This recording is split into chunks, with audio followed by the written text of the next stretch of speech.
My name's Ethan Nagel, and this was my pathway to becoming a Marine Corps Scout Sniper.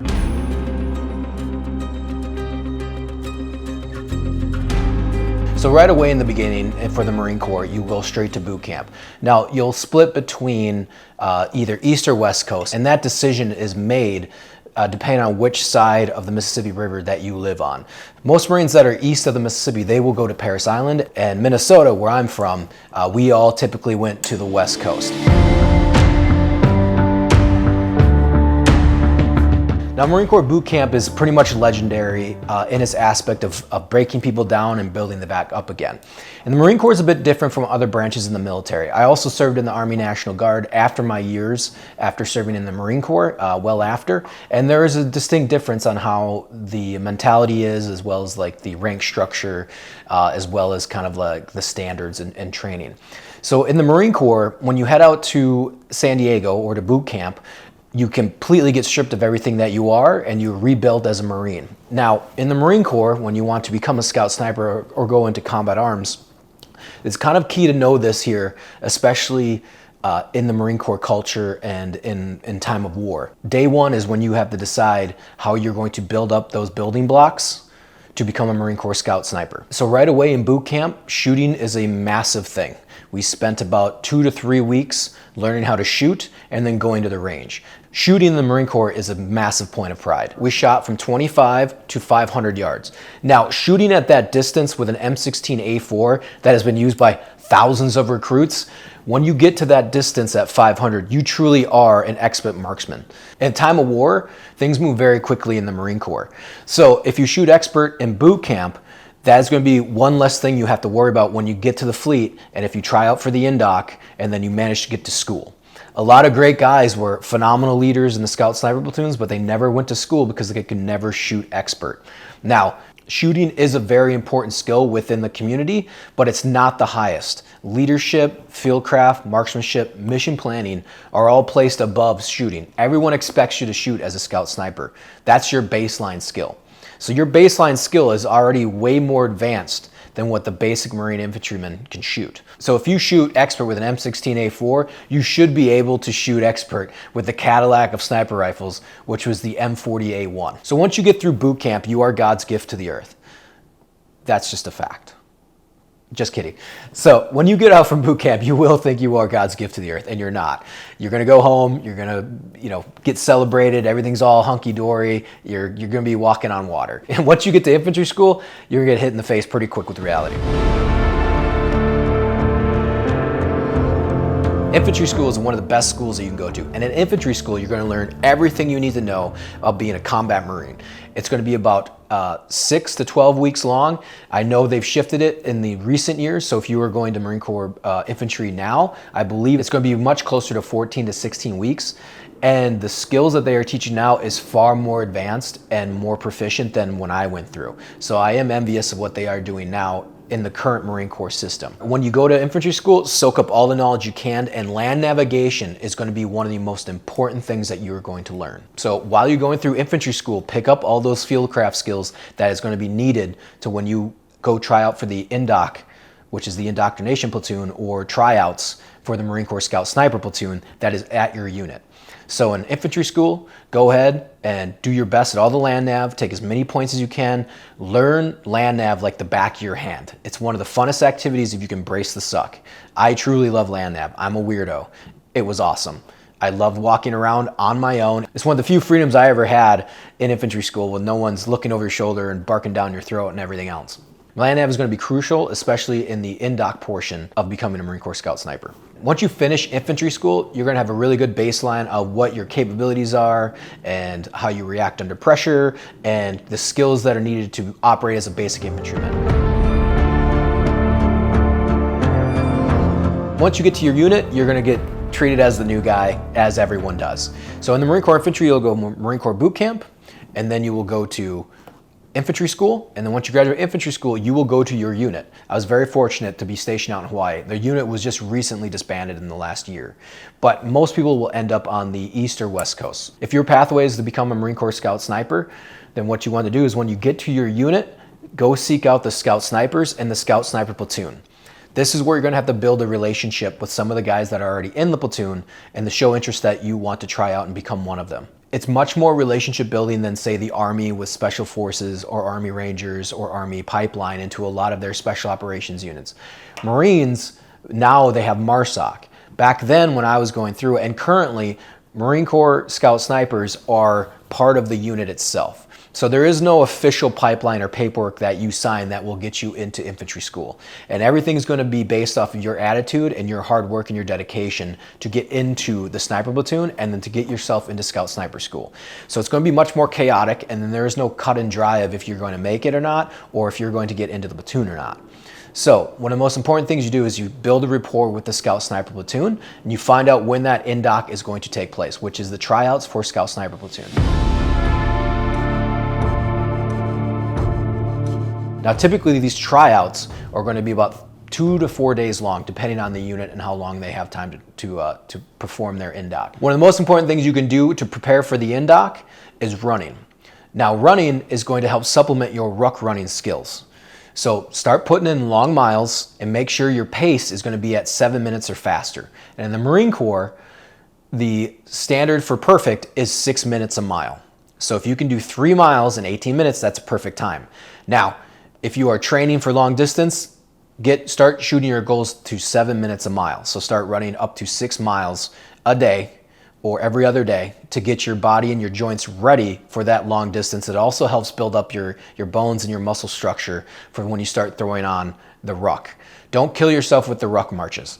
Okay, start ruck running to know how fast your speed is, but get yourself under a ruck and spend some time underneath it. So either walk around for a few hours with 45 minimum up to 65 pounds in your pack. This will get you used to the pain and the weight and just get you more comfortable of being under the pack itself. Running is going to make sure that you can meet those time hacks that are necessary to become a Marine Corps Scout Sniper, and also to get into the platoon itself. The next and most important skill before you try out for the Indoc is become proficient in land navigation. So you go to your unit, ask them, hey, where can I practice my land navigation? Sometimes they'll be cool with it, sometimes you're gonna have to fight for it, but you're gonna have to do this on your off time, and you probably won't be able to do too much on, during the day. Doing terrain association, doing dead reckoning, just understanding how to navigate through the dark and through the daytime to get to your points of where you need to go. So a lot of things with the Marine Corps is you're going to be training on your off time. So this is going to be your life. If you truly want to become a Scout Sniper, they're not going to give you a lot of time during the day to train. You're going to have to do it after hours. So that means that you have to work your ass off during the day, and then you're going to have to work 10 times harder after work gets off. That's going to separate you from everyone else. So that's everything to prep before you go to the Indoc. Now going into the Indoc, good luck. It's going to be 2 to 4 days of a suck fest. And that's what it's supposed to be. But everything you've done prior to that, which is prepping for land nav, ruck running, and working on your PFT score, those 3 things are going to help you a lot into getting selected to be brought into the platoon to have the chance to go to the Marine Corps Scout Sniper School. So at the very end of the Indoc, they're going to have interviews. And then you're going to sit you down, see how your uniform looks, make sure it's nice and sharp, and they're going to ask you questions that are going to be about your personality, how hard you work, integrity, and that's when they're going to help assess if your attitude is going to be worth taking on and bringing into the platoon. So having a positive attitude and being humble is going to get you pretty far through the interview process. Now, once you get selected, depending on which unit you come from, what happened with me and my platoon is that we had 30 days to prove ourselves, which means that we had 30 days to learn all the Marine Corps Scout Sniper knowledge, 30 days to work on fieldcraft skills, KIMS games, shooting, all the above. And then at the end of those 30 days, we were assessed on how we did on everything, which was either we improved our PT scores, see how our knowledge was, if we were passing the tests, how our fieldcraft skills were, whether or not we knew how to ghillie up our suits, whether we could make a good ghillie suit. All these things are going to be processed at the unit level to see whether or not you are capable of going to Marine Corps Scout Sniper School, and then on top of that, whether or not they think you can pass. So those are very important skills to learn and to hone those skills in the Sniper Platoon in the Indoc program over that month before you head to Scout Sniper School. Once you get to Scout Sniper School, congratulations, you made the Scout Sniper School. Now the hard part begins. Marine Corps has changed the basic Scout Sniper School over the years, so things can be a bit different these days. But when I went through, it was 10 to 12 weeks long, and it was run by regimental schools. So now I believe it's run by the actual School of Infantry. So these are things you're gonna have to check on when you check into your unit and go to snipers and all this other stuff. So, but they will prepare you for that. But once you get to Scout Sniper School, that's when the real tests begin. Ironically, shooting is not the biggest thing that you need to be worried about. Stalking. And stalking is one of the biggest killers of candidates going through Scout Sniper School. A lot of what will determine whether you graduate or not, or pass the stalking phase, is going to be how much time and effort you put in before you got to Scout Sniper School. I cannot emphasize this enough. So one of the most important things once you get to school, you should understand most of the knowledge coming through the actual schoolwork. So there should be no excuse for failing any of the tests or having poor grades on any of the tests as you're going through Scout Sniper School. And then the field craft is what's most difficult for everybody. Sometimes you either get it or you don't. And that's a hard pill to swallow. Some people just don't understand how to outfit their ghillie suit when they're in the field on a stalk lane. Sometimes it's just a skill that you have or you don't. Shooting, one of the most important things that you can learn is obviously trigger control and all the fundamentals that go with shooting, but one of the most important skills that you develop in Scout Sniper School is becoming a spotter. Now the spotter is going to be able to tell wind, is going to see trace, is going to understand all the data for that gun specifically to that shooter. And the shooter, even if you're the best shooter on the line, it may not matter, because if the spotter can't get you walked on to target or call the wind correctly on those first shots, you're not going to pass sniper school. And that almost happened to me. I was a great shooter. I had a good friend of mine who also graduated, but at one point they let you switch observers or switch spotters. And that's all it took. And he knew it too. He's like, I'm not going to spot for you anymore. Going to hand it off to Davey, who was a great spotter. He had already shot and passed the shooting course. And boom, I cleaned the 1,000. Was no issue because he was a great spotter. And so you're going to have to identify these strengths and skills while you're there. And spotting it's a difficult skill. And the more time behind the scope and the gun, you'll start getting better and better at it. Through Scout Sniper School, there's going to be tons of challenges. Fieldcraft, Kim's games, stalking, mission planning, fire support. It's everything. That's why the Marine Corps Scout Sniper was held at such a high esteem during the GWAT and even in today's standards. We could do everything. It wasn't just shooting. You could mission plan, you could land nav, you can call in fire support, you can call in naval guns, you're calling in medevacs, you can check out LZs, you're doing reconnaissance, you're doing surveillance, you're doing all the above. That's why there's a lot of Marines that take pride in Marine Corps Scout Snipers. I myself was attached to a Special Forces team, and I ended up running that team as a sniper because I was the most skilled and I was the most experienced in that team. Now, if you're fortunate enough and you graduate Scout Sniper School and you survive and you do well, then you're going to go back to your unit and you're going to be wearing the pride of becoming a Marine Corps Scout Sniper, and that's when your job really begins. And so when you deploy, you do 7-month cycles. So typically you do 7 months in country and then you'll do about 8 months out. Now, this was the op tempo back in the GWAT. I served from 2005 to 2009 and I did 3 combat deployments. I did 2006 Iraq, 2007, 2008 Iraq as a Marine Corps Scout Sniper, and then I did 2008, 2009 as a combat advisor. And that was my first enlistment, a little over 4 years. It was about 4 years, 3 months. So I was fortunate during that time to get that many deployments in under one enlistment. But what happens is typically guys will have to extend because they have to do at least a deployment before they get to the Scout Sniper platoon. But during those early GWAT days, guys were coming into platoon as soon as they got from infantry school. So there is an opportunity there, but in the peacetime that we're in right now, you might have to do a deployment before you can even try out for Scout Sniper platoon. So that might be a factor, but that's not always the case. So that being said, once you get to Scout Sniper platoon, that's when your job begins. And that's going to be where you get to have a lot of fun. You get to a lot of time behind the gun. At the same time, it's going to be a lot about fieldcraft, mission planning, and doing your job and observing and doing surveillance on roads, seeing what the battalion commander and his intelligence requirements are and what he's looking from you guys. And then you work with the staff to see what is the best implementation for Scout Snipers on the battlefield. And that's going to be ever changing. Iraq was much different than Afghanistan. You can talk to Scout Snipers that are in Afghanistan. They trained and their tactics were nothing like the Scout Sniper platoons that performed in Iraq. So I was in Iraq. It was much different on our insertion methods. The terrain is way different. The way we hung out in homes, the way we took over homes. We did about 3 to 4 day operations. You will switch your day-night schedule, but you're going to be all over the place because you'll insert at night and then you'll go right away into about 2 to 3 hour shifts depending on how big your sniper team is. And most of those teams will operate in a sniper and security element. So the security element will hold either a 360 perimeter around you, or I shouldn't say 360, but 270 around you, and then you'll have your sniper element. Or I was working in a lot of urban environments where you're going to be having the security team on the bottom floor, and then typically in the upper floor on the roof will be the scout sniper team. And that's where we had our most successful missions. One of the things that you're going to have to get really good at is pain. And one of our mottos is suffer patiently, patiently suffer. It's incredibly grueling to become a Marine Corps Scout Sniper. So once you get to platoon, you think your packs were heavy in sniper school. Once you actually get out on mission, your packs could weigh well over 100 pounds.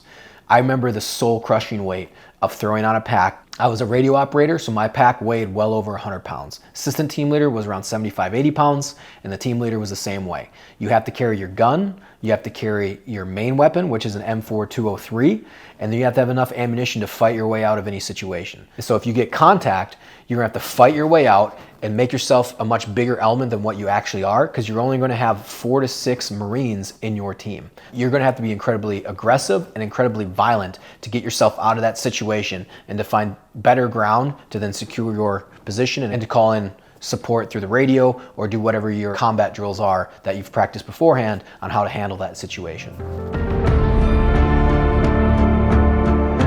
You know, by the time I was 22, I was spearheading operations into Afghan valleys as a combat advisor, but a lot of people had looked to me because of the skills that I learned as a scout sniper and the leadership skills I had as a scout sniper.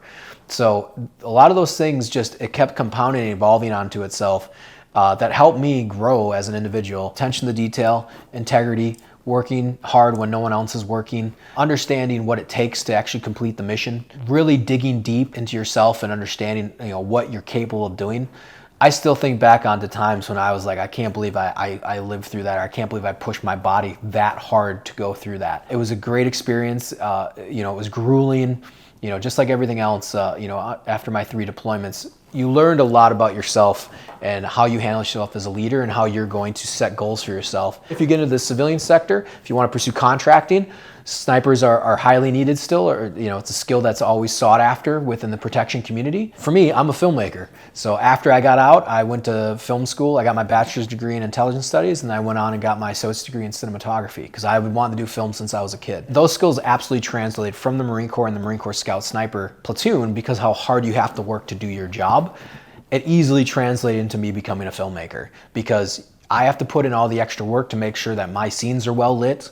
I know it sounds a bit nerdy for all you guys out there who want to become a filmmaker, but you have to lug equipment up, how many flights of stairs, you have to carry Pelican cases, and it takes hours to set up lights, especially when you're solo in film school. So the amount of effort that you put in film school directly results on what you're going to get out of it. And that was the same way in the Marine Corps. And it applies to a lot of jobs outside of the Marine Corps or Marine Corps Scout Sniper Platoon. So a lot of these things can translate into real life. Sometimes it might just be how miserable you are, and then like, oh, hey, I can take this. It's not that big a deal. Those things will translate into the civilian sector. I hope you enjoyed this pathway to becoming a Marine Corps Scout Sniper. If you ever want to become one, go ahead, contact a recruiter and see what the actual pipeline and process is now. But also, just take the leap, become a Marine, and start your journey.